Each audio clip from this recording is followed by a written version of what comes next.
We're live. Okay. It's a beautiful day here in the New Forest, in my undisclosed, heinous bunker of sonic disruption. Glad to be with you today. So, straight off the bat, this is my gig ready acoustic, and I'm going to just demonstrate some of the sounds that are on it. Okay. Um, Forgive my rubbish camera angles, as usual.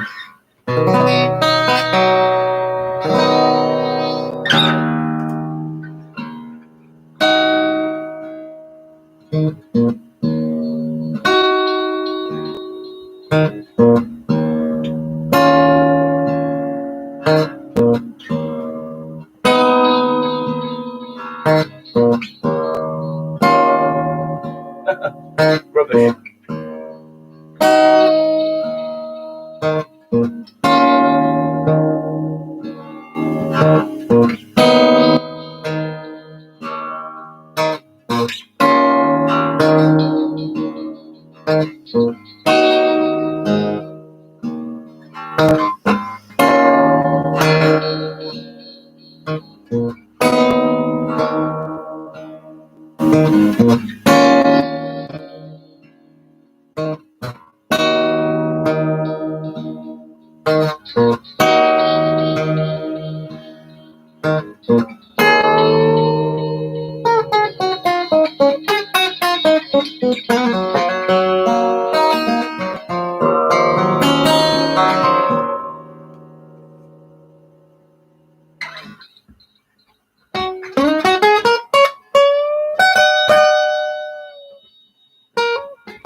You don't throw me the horn or the chairs or the flood of the window. Shut the door, keep my feet, keep on the floor. I don't know myself, I'm flapping and slip. I just keep my groove in the wind and yes, I no sentiment for us.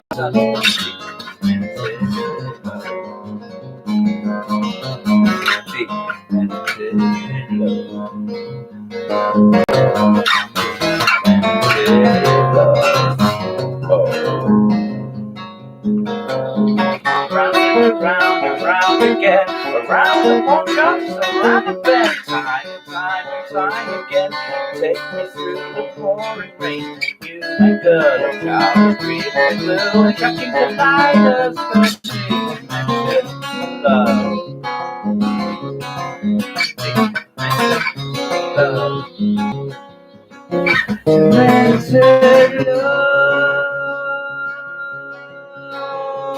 love. If it comes and it's like that, that's how it goes. You never saw me with love and simple. It's like that, that's how it goes. You never saw me with your best friend.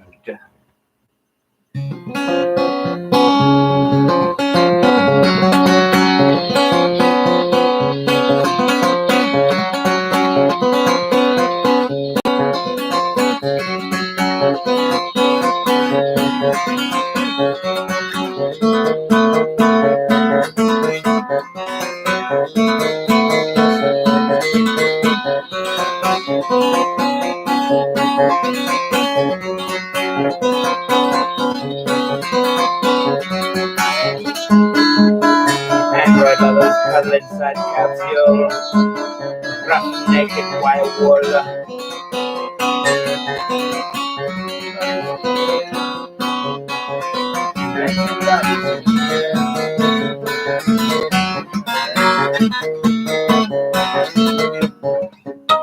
Oh, I messed it up at the end. But there it is. A little bit of just messing around there with my acoustic preamp, a bit of delay on it. I'm only using one of the pickups. I've got a Seymour Duncan single coil at like what would be the neck position on an electric guitar, and I've got the under the saddle pickup. I talked last week about how you divide the roles of those two channels. So you get all the warmth from the low end from the single coil at the neck, and you get all the percussive bright at the bridge. And it's a technique that I've been using for years and years and years. Admittedly, now it's not such a necessity. It used to be a necessity to get a good sound that was at least an approximation of an acoustic guitar on the stage. It was quite an achievement in the late 90s, unless you were spending horrific sums. And I did have a rare earth pickup, which solved a lot of problems, but also it took away that certain something, the way that I solved the problem, as just described.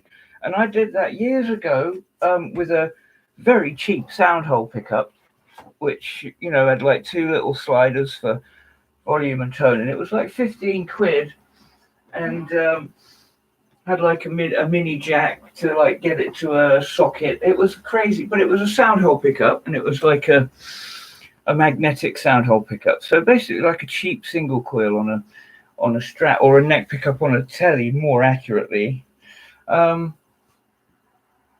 And that mixed with whatever under the saddle pickup comes with whatever electroacoustic, because that's pretty much how they all operate. And they're just a bit, you know, crinkle cut. You know what I mean. We all hear it. We know. You know what I'm on about. That like fake plasticky acoustic sound. You know, it's worth asking people that don't know guitar at all what they think something sounds like, because they're not blinded by the possible. Bob Dylan sounds like he's playing an electric guitar. You get me?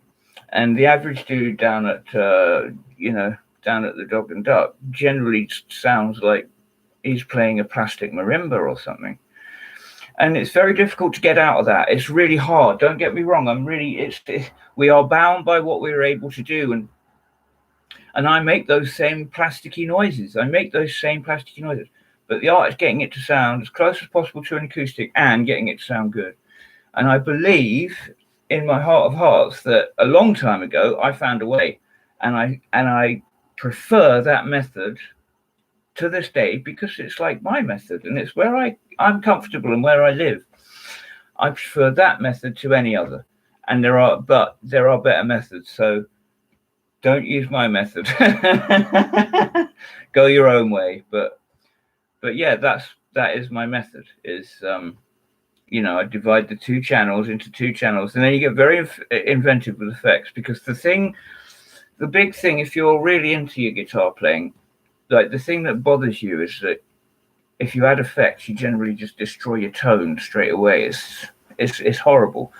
So you have to step back and look at the bigger picture of tone, and get as much effect as you can in there. Jimi Hendrix, right? Great guitar tone, plastered with effects. Let's just say no more. It is possible. When you've got two channels, you've always got one, you can always keep one dry. And that appeals to me greatly, because on the one hand, I love the thing, but by putting the effects on a mixing desk and dealing with it all on a rack, and so my guitar sound is an input for the sound engineer to do the sound effects. That appeals to me greatly, and I've done it that way many times. But you're not really in touch with it. It's like you don't feel, as a guitar player, very in touch with the sound. Say, having effects boxes on stage you're very in touch with the sound. It's part of your control board, your overall control. A guitarist, is controlling all sorts of things, not just on the guitar. And the electric guitarist feet are very busy, usually very busy. And, this has only become more sophisticated as time's gone on. And it's amazing also the level of miniaturization. Anyway, that being said, there's a certain, like, you're in touch with it. But you also lose, unless you're doing something clever, you're also losing tone, because the sound engineer, he's not losing any tone. He's running off an effects loop and keeping your line, if he knows what he's doing anyway, he's keeping your channel completely free from being fucked with in any way, shape, or form. So, the primary channel is always preserved in the mix. That's ultra important. Never destroy that channel. Perfectly clean, perfectly mixed. That is your bone, yeah? And you need muscle on top of it, and skin and all those things, but you need the bone, and like, don't fuck with it, okay? So, 2 channels. I can have that at the front of at my feet, sort of thing. I can have that 2-channel thing, and you can imagine, what I do with it. I mean, I've got, like, there's one pedal here I'm very heavily using acoustic gigs now. Well, since like 2017. Anything that I was paid to be at, anything I brought my own backline for, I brought my own effects for, and this was definitely always part of the rig. And it's a tremolo pedal, and it just sits on. It's on all the time, and then whenever I feel like it, I inject it into the mix. And this is George Dennis, optical wire, and it's totally noiseless and transparent. It's a wonderful bit of kit, much overlooked, and I fucking love this. I'm so glad I got my hands on it. And it's one of my, believe it or not, one of my oldest effects that I own. This is one of the very first effects that I bought when I rebuilt from scratch this time around, and it's been a pleasure. I'm happy now than I ever have been. But yeah, that's the pedal I use all the time, certainly at gigs now.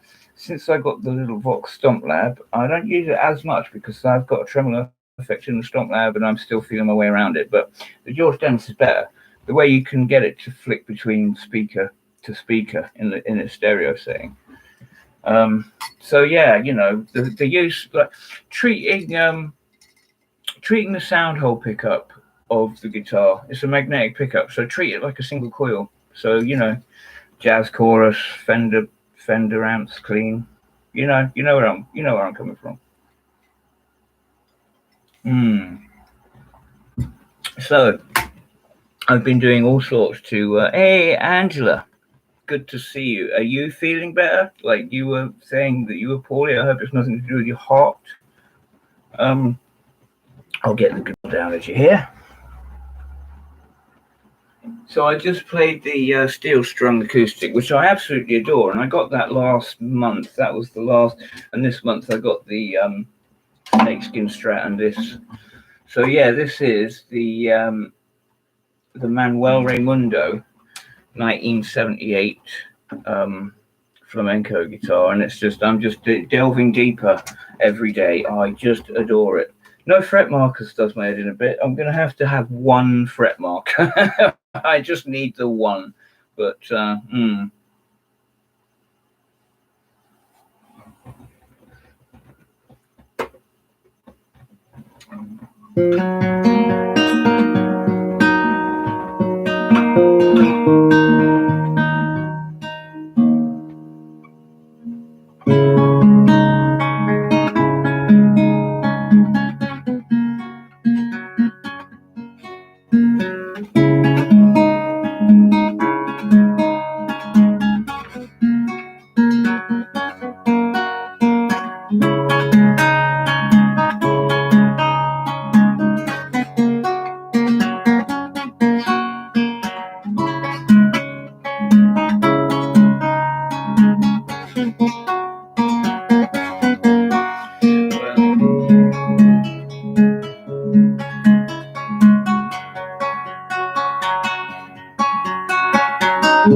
sad and we cried on the phone. I never felt so alone.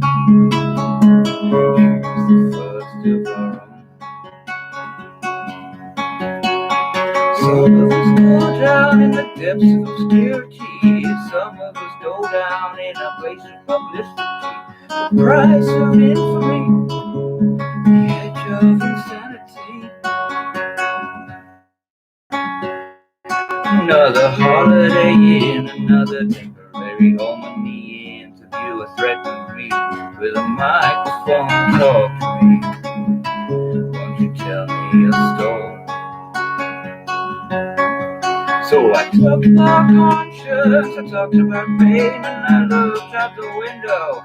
It started to rain. I thought maybe I've already gone crazy. So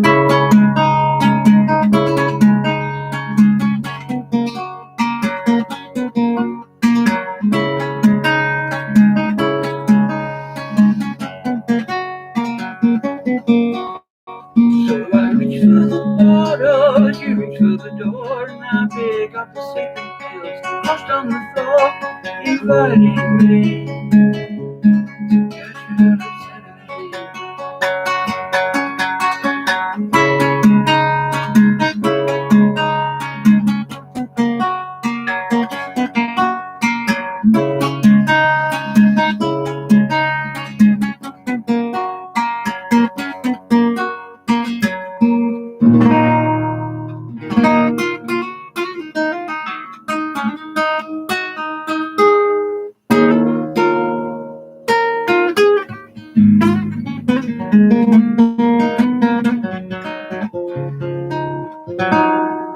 Good to see you, Gary.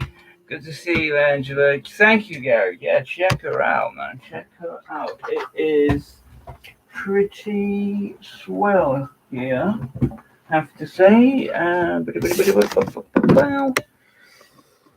It is going on at my feet as well. This little device here, the acoustic was going through that a minute ago. The steel string was going through that. That's where the delay was coming from. That is a little effects engine, and it's got just a stupendous amount of things it can do. Yeah. So what do you think of this thing? This is the find anyway. This is like the find of the century. I'm not worthy of it, but and I have to say that what is kind of cool is that I very much had the focus on the nylon string playing. Using the stone pillow guitar. That was basically, I've said it a few times, the perfect day starts off, I pick up that guitar, I start with the nylon string, and it's like it puts me to my cases, it focuses me, because it doesn't give you anything easily. You have to earn all of the beauty and the sound of the nylon string. You have to do it yourself. Nothing's given to you freely with the nylon string, whereas with an electric, it's almost like a wind instrument. It's like does crazy stuff. Anyway,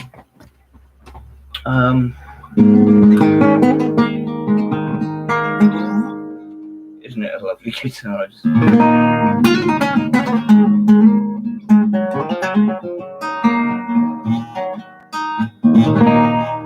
But yeah, the focus has very much already started to become on using the nylon string, and so to get a good one is fantastic, and it does kind of feel like some kind of gift or reward. I mean, it really does. So I want to make best use of it. I think I showed you the new Strat. I'll get it out again in a minute. Anyway, I want to show you something here. Thanks, Gary. Oh, I love it, man. Like the like I've got the keyboard there, the bass amp's there. The bass amp's massive. I got that from the Facebook selling group for 15 quid. There's a monitor amp that can do like a bit of everything. I've got a little pair of computer speakers now, so I've got like like stereo monitors. I've got the keyboards there that takes care of everything, even some guitar sounds. That's a nylon string sound, which I use for overdubbing. I've gone into this on another string. This is the 8-track digital recorder. I mean, this is a standalone recording device. This is the heart of the studio. It's a wonderful bit of kit. I'm very lucky to have this. And yeah, I've got my effects board, which is like grown quite considerably. You know, and this thing sits in that sort of there. Yeah. I've got 3 Fender amps. They're all fantastic. That one is a hang on. That one is a Mexican-made Champ 112, or might not be. It might be Japanese. I don't care. Let's say it's Chinese. I don't care. That's a Champ 110, which is a little transistor amp. It's got a wonderful reverb channel. That's a Super Champ XD. That's like King of the Hill. It's actually a Class A valve amp, and it's got like a full digital like modeling section. So there's a whole like library of other Fender amps, and it's got a clean channel. It's got a pure clean channel, and that's why I bought it. I thought, oh, it's going to have the clean channel. All I want is the Fender clean channel. You know, platform. All my drive comes from certain secret sources. Yeah, but like, so all I want is the clean channel. But actually, my goodness, there is some stuff in the modeling that just blew me away, and I actually end up on the modeling all the time. There's even an acoustic setting, and it's the best sound because it's a full valve acoustic amp. There aren't many of those around, not a Fender one. And at the bottom is one of the most highly regarded transistor amps, actually. Little combo. That's the Fender Deluxe 212. It's got an Accutronics reverb trace, a beautiful 12-inch speaker, and it's been fully refurbished by none other than Luke Baker. And a big shout out for Luke Baker and his wonderful fat band Far Beyond Driven. But he done me a great favour there. So yeah, I've got all the good backline I'd ever need. I'm all good for that. And but do you know what? Like, I'm coming to the end now of guitars, like Floyd Rose guitar, like one with the floating trem, one of those, and a hollow body, you know, like 335, you know, the one with the F holes, big hollow body. That's about it now. We're getting sort of towards the end. So I'd like a 5-string bass. That'd be good. I've got a Fender. I've got a Squire Precision, old 80 Squire Precision. It's right here. The string snaps at the minute. This is a great bass. I love it. Sturdy old Precision, but it really needs going through. I need to go through it and sort it out.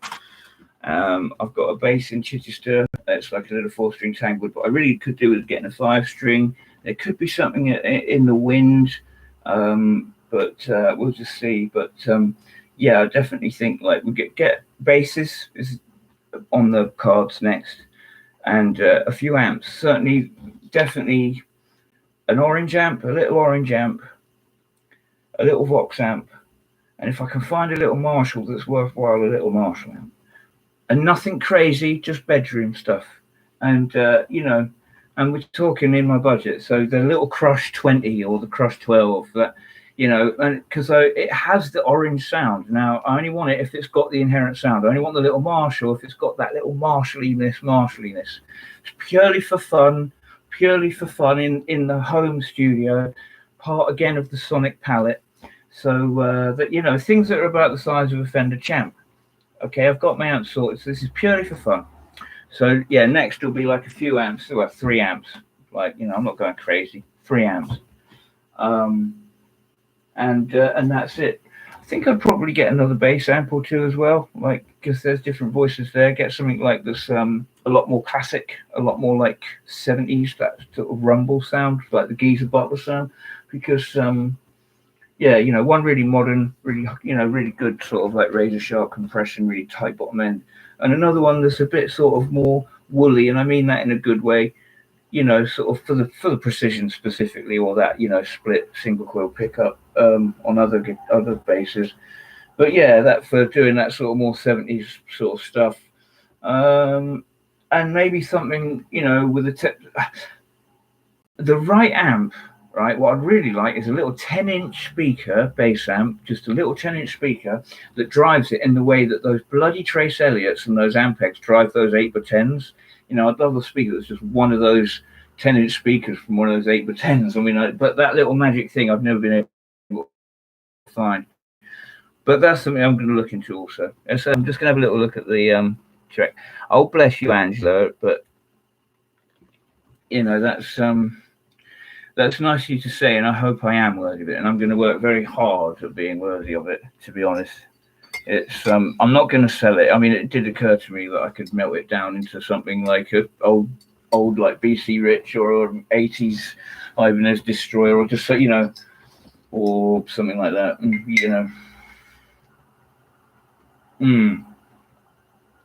Toffee nut cappuccino. Wow, big old mugs. You have to excuse me. This is like pure entertainment, no. Yeah, thanks, guys. You're amazing, and it's like the support, coming from like doing the streams and stuff. I mean, the streams, it's really just me talking shit about music, and I play in between.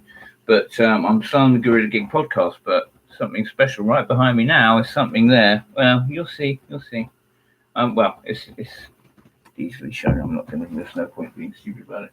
Charging right now, something that I can actually film on there. So we'll give it a go. Now, this is something to show you. Like some Navy SEAL, like the egomania has kicked into overdrive, and I've started to make my glory box. This is my glory board. Look, is that the saddest thing you've ever seen? I'm going to fill this up with, self-glorification as much as I can get my hands on, like the sad, squirming egotist that I am. But there it is. There's my glory board. What do you think of that? Yeah. It's an ongoing project. Isn't that terrible? But anyway, don't ever Scooby. What's a Scooby? Don't ever Scooby. Don't ever Scooby Doo. What are you talking about? Don't ever. You have to explain that one, Mr. Peachy. But no, it's all good. All good. What I think as well, what's also really important, it's not just that I've got a fucking, I got that guitar for 30 quid and then blah, blah. Like, it's a legit source. Like, it's not like, that sort of thing does happen in certain circles, right? But, like, this isn't one of those. It's like, it's legit. It's a legit purchase.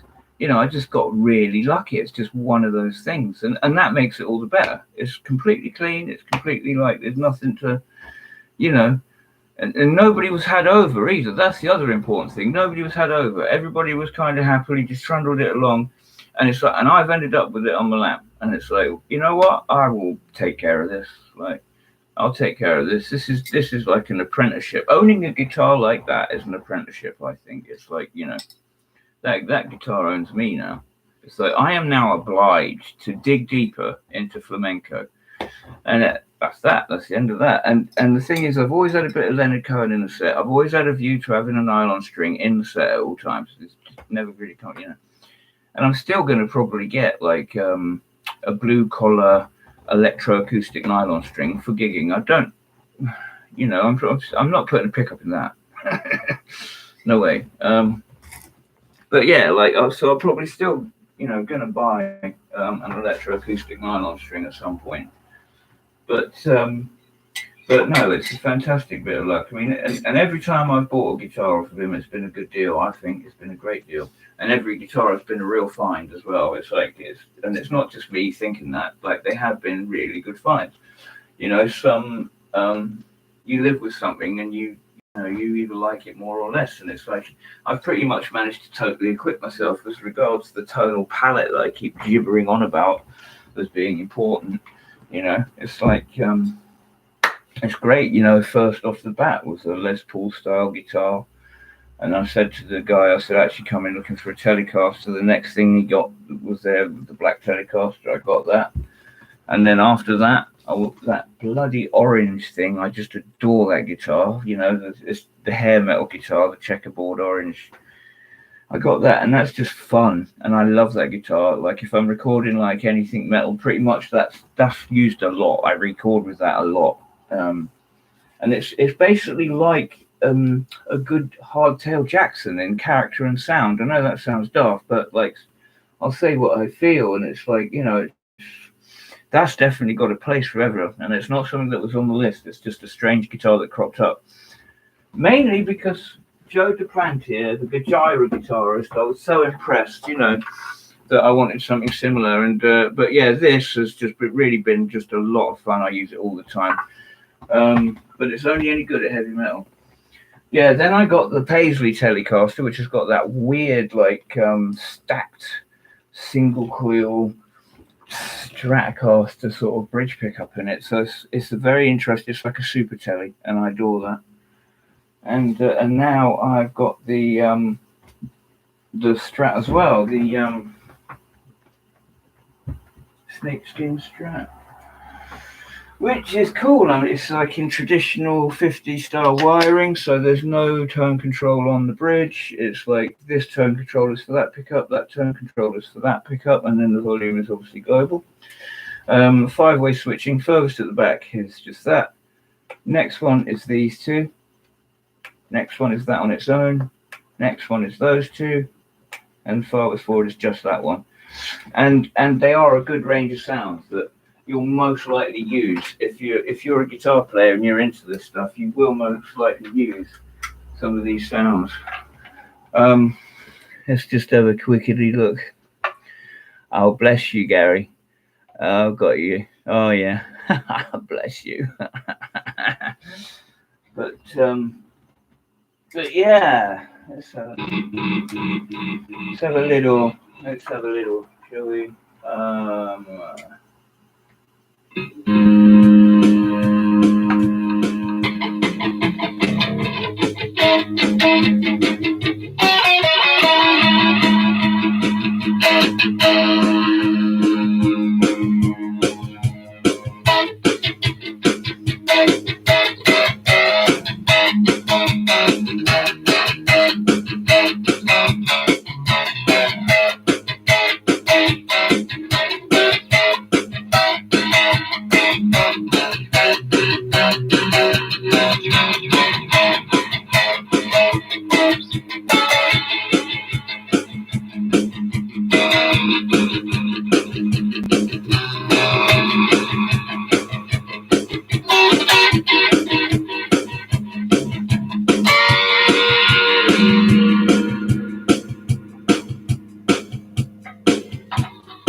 How are we doing now?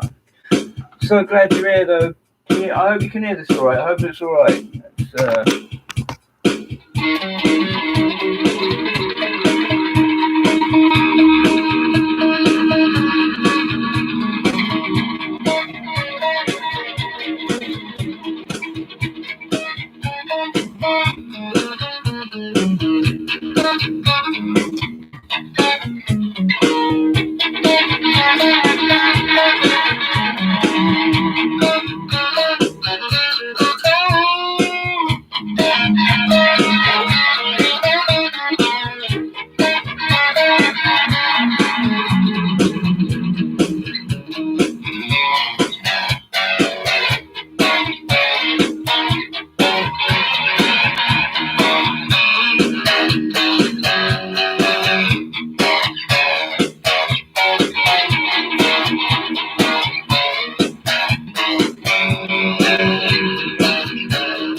Wow, I don't know if you enjoyed that or not.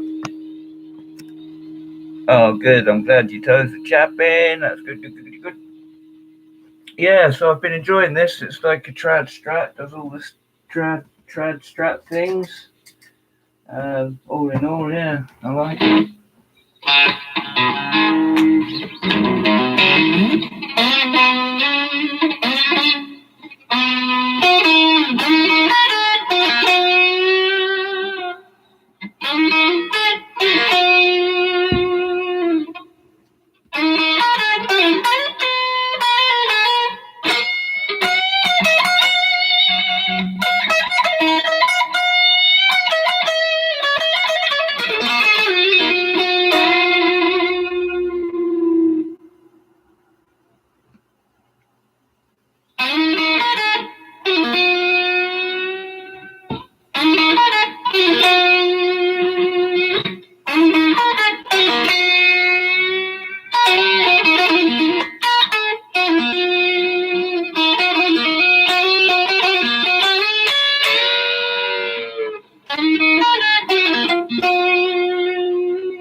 That's a doozy.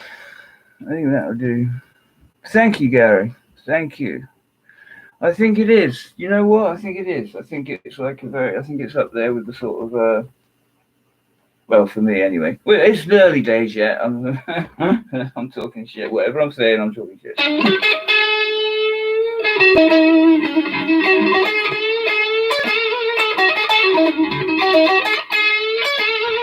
But I think that sounds like a fucking good strat to me. I totally agree.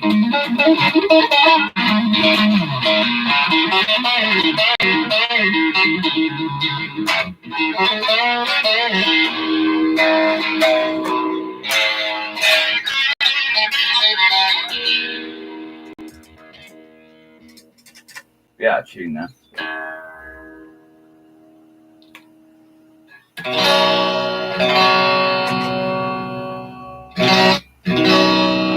It's not too badly out of tune, but what a beautiful clean sound. As well as the dirty sound you've been hearing all night.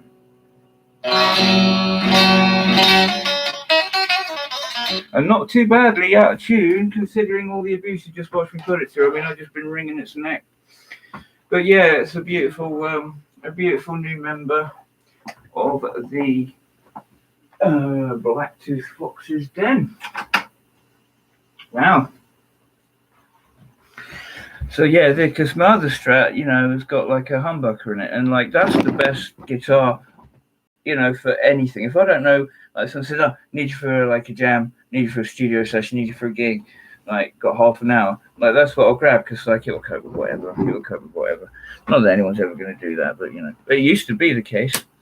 Well, it's a wicked chat tonight. Thanks so much for joining. I'm completely skybunkered today. And I'm not sure if I covered everything I wanted to cover, but yeah. So glad you could join me. I'm hard at work. Actually, you can have a look at that. It's on the. If you look on the desk, on the keyboard, all that paperwork there is the stuff that I'm working on right as we speak. And if you see all the marks I've made on the keyboard to sort of help when I'm doing like recordings of like drums or like I do a lot of stuff with the keyboard, a lot of stuff with the keyboard. So those marks are sort of like for when I'm performing on a recording, when I'm laying down something in recording. And, I'm not a massively skilled keyboardist, it's, I've always had my toes in that water since ever picking up the guitar and stuff. But in all fairness, that thing is like the heart of the studio. It's a visual centerpiece and everything anchors around it. But no, it's been a nice evening. I'm glad you could join me. I'll be doing another one. I'll probably be doing another one on Thursday or Saturday, and there are Guerrilla Gig podcasts very much in the works. Very much each one. Well, I've got it sorted. Basically, they are going to be like the classic original first couple of episodes of Guerrilla Gig podcast, where it was like just a set to the camera, just a quick set to the camera. So it will be like a gig to the camera. So like yeah, and I'll, at least one of them will be done in this room. Probably not from this camera angle, but in this room. But yeah, look out for those later. And at any time I could drop this fucking stupid guitar lesson video that I'm definitely going to have to do. Like a lot of people keep asking about that. Keep getting a lot of messages about like doing that. People are interested in how you do the finger picking, which is cool. But yeah, I very much enjoy laying bare how it's done in the studio. At some point, I'm going to live stream actually doing a recording, and it will be long. And it will be atrociously boring. But if you really want to see what actually goes on, I will show you, because I've seen that other people have done that. And I found it kind of interesting. When it was interesting musicians, I found it interesting. But yeah, I'll quite happily like talk through every single decision I make, every plug in it I put in or pull out, and every switch that I touch and every knob that I turn. I'll explain what's going on. But very much look after yourselves out there. Bless you, Angela. Yeah, keep a lookout for the GGPs. Bless you, Gary. Thank you both so much for joining me in the chat, and I'll see you all again soon. I'm glad you liked it. Thanks for saying it looks good, because I love it. This is paradise to me. After being, Gary, you put me up, man. You put me up. So you know what this means. You know what I mean? Bless you. Anyway, I will definitely see you again soon. Look after yourselves.